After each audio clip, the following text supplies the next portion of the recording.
में से कोई भी अष्टमी को कितना लगाना है? बीच वाला जो पत्ता है उस पर पीला चंदन। जब आपको लगे कि मेरा जीवन बहुत कष्टमय है, अब ये रोग, अब ये कष्ट दूर ही नहीं हो रहा, अब ये आए दिन तकलीफ पर तकलीफ बढ़ती जा रही है, आए दिन रोग बीमारी, पैसा घर में बच नहीं रहा, बहुत कष्टमय जीवन है, इसमें लगाओ पीला चंदन बेलपत्री की बीज पत्ती पर। महाराज,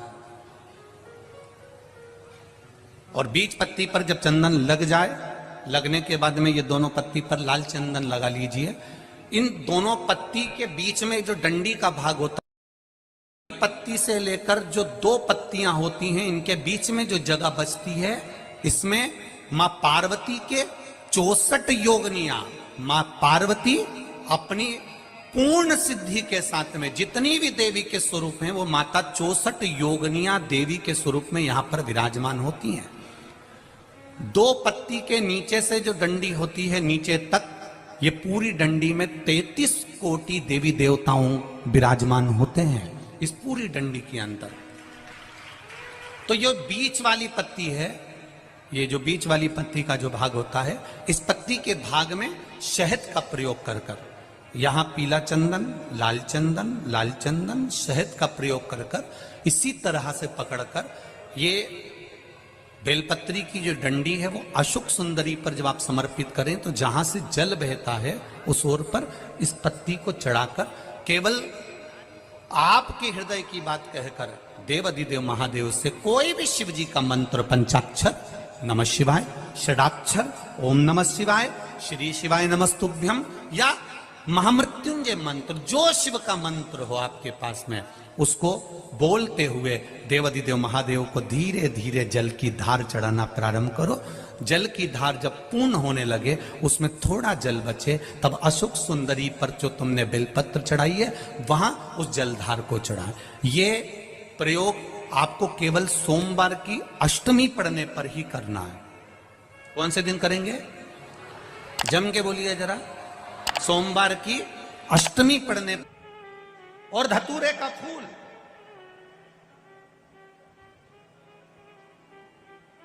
कांटे वाला धतूरा, और उसमें लगने वाला एक पुष्प। आस्था चैनल पर आप लोग देख रहे होंगे धतूरे के फूल का दर्शन।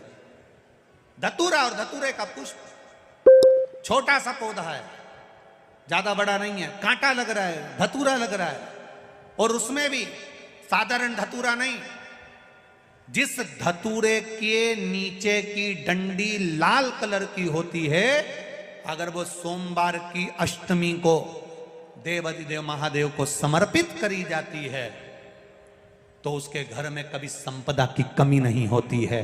वो धतूरा है, साधारण नहीं है। धतूरे में भी लाल डंडी, जैसे धतूरा गोल होता है, उसके नीचे छोटी सी डंडी, देखा है आप लोगों ने? अरे देखी कि नहीं देखी बोलो? धतूरा देखा है ना? धतूरे के अंदर एक नीचे छोटी सी डंडी होती है, जब तोड़ोगे तो वो डंडी का कलर अगर लाल है, वो डंडी का कलर अगर लाल है, और कभी हम तो कहेंगे जैसे बड़ी बीमारी जिसको हो जाती है, लीवर, किडनी, कैंसर आदि आदि बड़ी बीमारियों से जो जूझ रहा होता है, प्रयास करो, प्रयास महामृत्युंजय का जाप कर कर, महामृत्युंजय का स्मरण कर कर, एक लाल डंडी का धतूरा प्रयास करना। एक धतूरा मिल जाए या 5 धतूरे मिल जाए, किसी भी एकांतेश्वर महादेव पर, जो शिव मंदिर एकांत में हो, जहाँ कोई जाता आता नहीं हो। वैसे तो अब बहुत मुश्किल है कि ऐसा मंदिर मिल जाए जहाँ कोई जाता आता नहीं हो, पहले की बात दूसरी है, अब बात दूसरी है।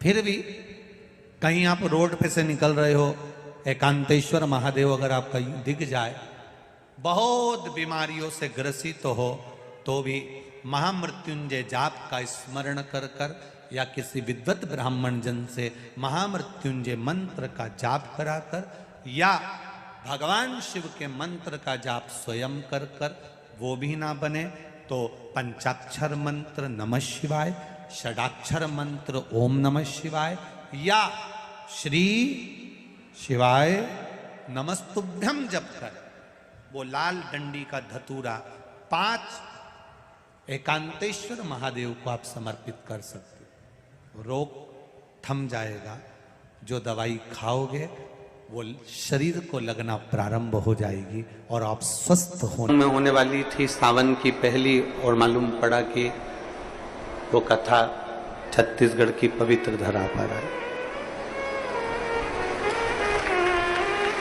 अर्थात भजन का बल, भक्ति का बल, स्मरण,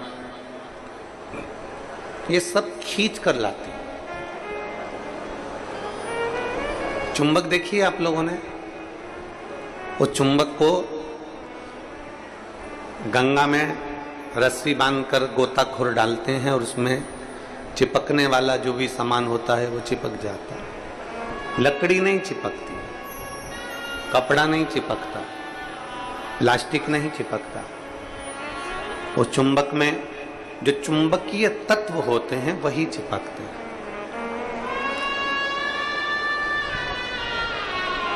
हम तो ये मानते हैं कि सावन के महीने में भी भोलेनाथ एक, जैसे लोग गंगा जी में चुंबक फेंकते हैं और उसमें जो चिपक गया वो चिपक गया, उसी तरह भोलेनाथ भी सावन के महीने में शिव महापुराण रूपी चुंबक को डालकर हिलाते रहते हैं। किसके भाग्य में है और कितने लोग चिपक सकते हैं ये उसी को मालूम है।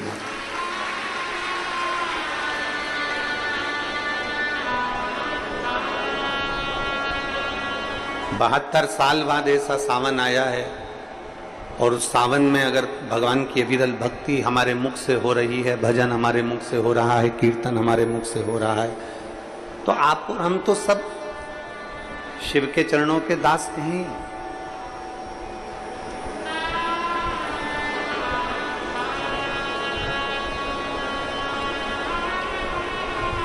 कहते हैं, शिव महापुराण की कथा कहती है, नौकरी ऐसी होना चाहिए, सर्विस ऐसी होना चाहिए जहां जाने का मन करे। ऑफिस में तुम बैठते हो और दिन भर क्लेश मचे, फाइल तुम पढ़ते हो और फाइल उठाते से तुम्हारे को मानसिक टेंशन आ जाए, जरा जरा सी बात में चिंता खड़ी हो जाए, तो वो ऑफिस जाने का मन नहीं करता, नौकरी पर जाने का मन नहीं करता। नौकरी ऐसी हो जहां जाने का मन करे, और घर ऐसा हो जहां वापिस आने का मन करे। तो समझ, घर में अगर क्लेश हो रहा है, बहुत अशांति हो रही है, बहुत लड़ाई हो रही है, बहुत विवाद हो रहा है, कहीं सास का मुंह फूला रहे, कहीं बहू का मुंह फूला रहे, कहीं बेटे का, कहीं बेटी का, कहीं माँ का, कहीं पिता का, कहीं भाई, कहीं बंधु, इनके मुंह फूले रहे तो घर में आने का मन नहीं करता। पत्नी का दिन भर मुंह फूला रहेगा तो पति का घर आने का मन नहीं करेगा। माँ बाप का अगर मुंह फूला रहेगा तो बच्चों का घर आने का मन नहीं करेगा। नौकरी ऐसी हो जहां जाने का मन करे, मन करे आपका कि मुझे बड़े उत्साह से जाने का। एक प्रश्न आपसे पूछते हैं, उम्मीद है कि आप लोग उत्तर अच्छा देंगे। हमने भी पढ़ाई करी, आपने भी पढ़ाई करी, हमने भी विद्याध्ययन करा, आपने भी विद्याध्ययन करा। जब स्कूल में पढ़ते थे, मैथ का सब्जेक्ट आता या साइंस का आता, इंग्लिश का आता, कोई सब्जेक्ट जब सामने आता तो कोई कोई टीचर इतना अच्छा होता था कि उसके सब्जेक्ट में भले मन ना लगे पर उसके सब्जेक्ट में बैठने का मन जरूर करता था। बोलो सही है कि गलत? बोलो सही है कि गलत? और कोई कोई टीचर ऐसा होता था कि उसके सब्जेक्ट में जाने का मन नहीं करता था।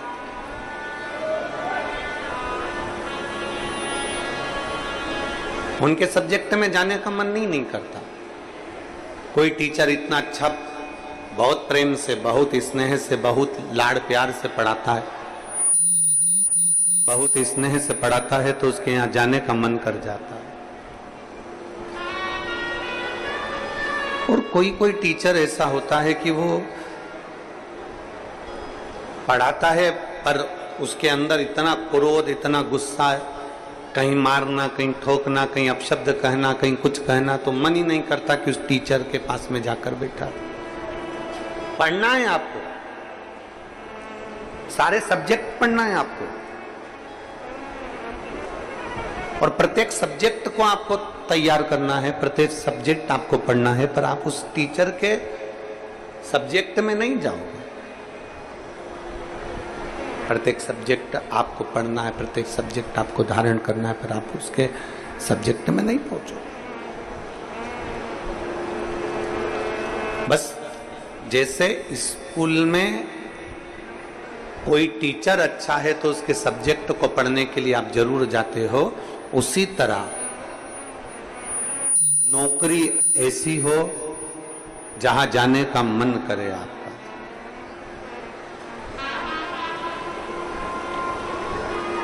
नौकरी ऐसी होना चाहिए जहां तुम्हारा जाने का मन करे, जहां तुम्हारा बार बार मन करे, 5 भी बज जाए ना तो भी मन करे कि थोड़ा आधे घंटे और काम कर लूं, 1 घंटे और काम कर लूं,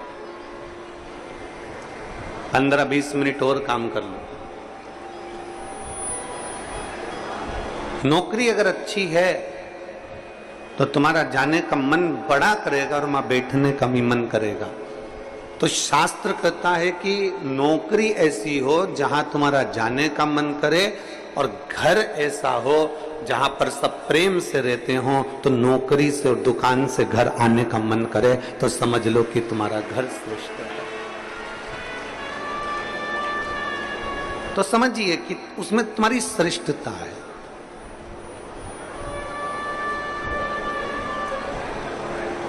जरा जरा सी बात में अगर क्लेश हो रहा है, जरा जरा सी बात में अपशब्द बोले जा रहे हैं, तो वो श्रेष्ठता नहीं बनती। लोरमी वालों ने भी बहुत व्यवस्था कर रखी थी, परंतु कीचड़ इतना है, मिट्टी काली है, पानी पड़ा हुआ है, इसलिए प्रशासन भी उस चीज को हाँ नहीं भर पाया, क्योंकि उनको दिखता है कि इतना लाखों में। अब आप देखिए कि 3 पंडाल बड़े बड़े डूम भरे पड़े हुए हैं, उधर भी बाहर भक्त हैं, उधर भी बाहर भक्त हैं, और इधर देखोगे तो चारों तरफ बाहर पूरे के पूरे भक्त भरे पड़े हुए हैं। प्रशासन भी ये चीज देखता है कि इतने शिव भक्त आएंगे तो वो आराम से कथा सुने, आराम से रहें, आराम से खाएं, आराम से अपना भजन कीर्तन करें, और आराम से कथा श्रवण कर कर अपने अपने घर को जाएं, किसी को कोई कष्ट ना हो। ये प्रशासन भी देखता।